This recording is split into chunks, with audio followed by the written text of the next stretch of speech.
인하대학교에서 발표하게 된 조용석입니다. 우선 본조는 FTA의 직접 운송 원칙 위반 사례를 분석하고 협정별 직접 운송 원칙 규정을 비교를 통해서 개선 방안을 도출하는 연구를 진행하였습니다. 발표 순서는 연구 목적 및 연구 방법, 직접 운송 원칙에 대해서 설명을 하고 관세 추징 사례 및 협정별 직접 운송 원칙을 비교를 통해 개선 사항을 도출하는 순서로 발표하도록 하겠습니다. 우선 FTA 및 APTA 협정을 적용하고자 하는 수입자는 원산지 결정 기준의 충족을 증빙하는 원산지 증명서의 수치만을 근거해서 특혜 관세 적용을 신청하게 됩니다.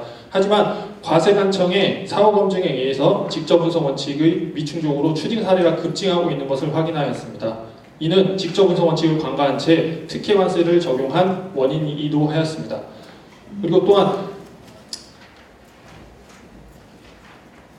협정의 APTA 협정 같은 경우는 직접 운송 원칙 규정을 엄격히 적용함으로 인해서 추징 사례가 더욱 많이 증가하게 된 걸 확인할 수 있고, 그 다음에 한 아세안 FTA에서는 인도네시아가 우리나라에서 진행하고 있는 직접 운송 원칙 규정을 엄격히 적용하는 것에 대응해서 특혜 배제를 다음의 사유에 의해서 특혜 배제를 진행하고 있는 것을 확인할 수 있었습니다. 그 중에서도 직접 운송 원칙 위반을 통해서 2015년도에는 3건의 특혜 배제가 2016년도에는 271건으로 약 100배가량 증가된 것을 확인할 수 있었습니다. 저희가 연구를 한 목적은 이와 같이 특혜 관세 적용 배제라든지 추징 사례가 발생함으로 인해서 경제적 손해가 발생하게 되었고, 그로 인해서 FTA 활용이 저해가 되었기 때문에 이에 따른 문제점을 확인하고 그리고 개선 방안을 도출하기 위해서 본 연구를 시행하였습니다.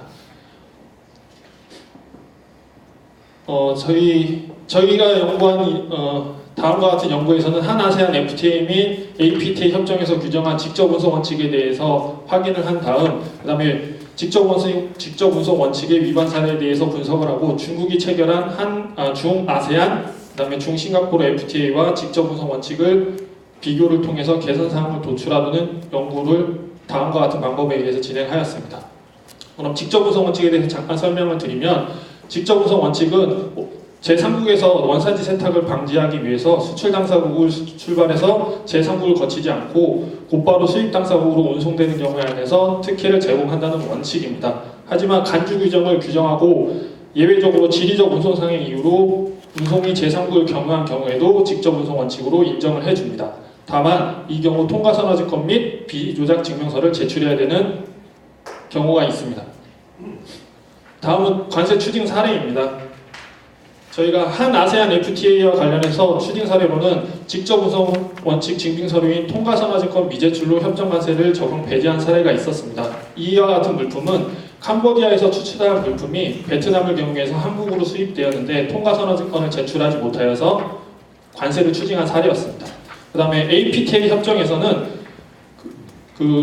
홍콩을 경유한 중국산 물품이 통과선언증권 미제출로 특혜 관세를 배제당한 사유가 있었습니다. 이 APTA 협정 같은 경우는 간주 규정의 3가지 요건을 규정하고 있고, 이 규정을 모두 충족하여야지 간주 규정을 적용할 수 있을 뿐만 아니라 통과선언증권 및 비조작 증명서 같은 4가지의 서류를 모두 제출하여야지만 간주 규정을 적용할 수 있었습니다. 하지만 해당 건에 대해서는 3가지의 서류를 제출하였지만 통과선언증권을 제출하지 못하여서 추징당한 사례였습니다.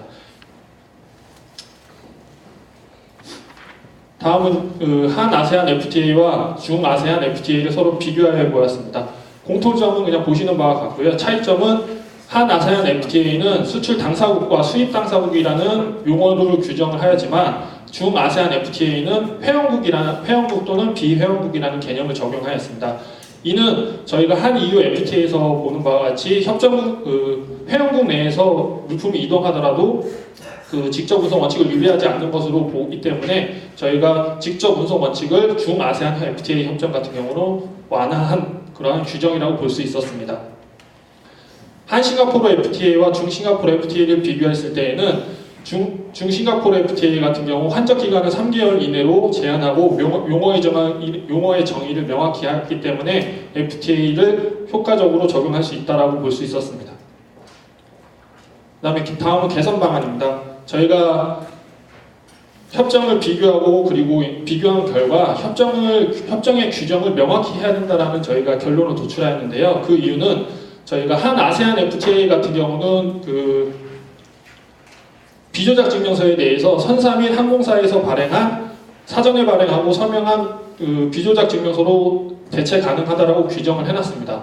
그리고 또한 한중 FTA에서는 홍콩 세관에서 발행한 비조작 증명서를 제출할 경우에는 이제 그 비조작 증명서로 인정할 수 있게끔 해놨습니다. 근데 저희가 해당 규정은 이제 관세청 지침으로 저희가 적용된 내용이기 때문에 협정 및 법률상에는 해당 내용이 기재되어 있지 않았습니다. 그래서 수입자 같은 경우는 해당 내용에 대해서 확인이 어렵고 그 다음에 명백한 규정이 없기 때문에 저희가 협정 및 FTA 특례법을 개정을 해야 된다라고 주장하고 있습니다.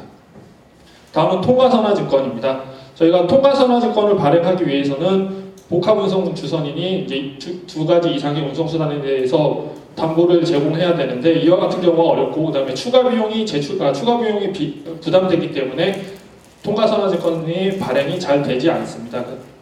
그래서 저희가 이제 생각하는 결론은 통과선화증권 대신 첫 번째 운송수단에서 컨테이너 번호와 실 번호가 두 번째 운송수단에서도 동일한 경우에는 해당 물품이 제3국에서 원산지가 변경됐다라고 확인할 수 없기 때문에 그 직접 운송 원칙을 충족할 수 있다라고 간주할 수 있었습니다. 그래서 통과선화증권을 형식적 요건으로만 받아들이지 말고 실질적 요건으로 비조작이 일어났다는 걸 확인된 경우 직접 운송 원칙을 인정해줘야 된다라고 주장하고 있습니다.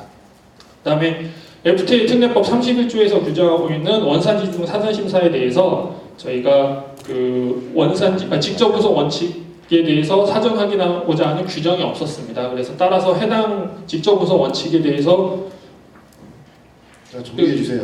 해당 이제 사전 심사의 법률상 규정함으로 인해서 그 수입자에게 예측 가능성을 제공할 수 있다라고 생각이 됩니다. 이상 발표 마치도록 하겠습니다. 예.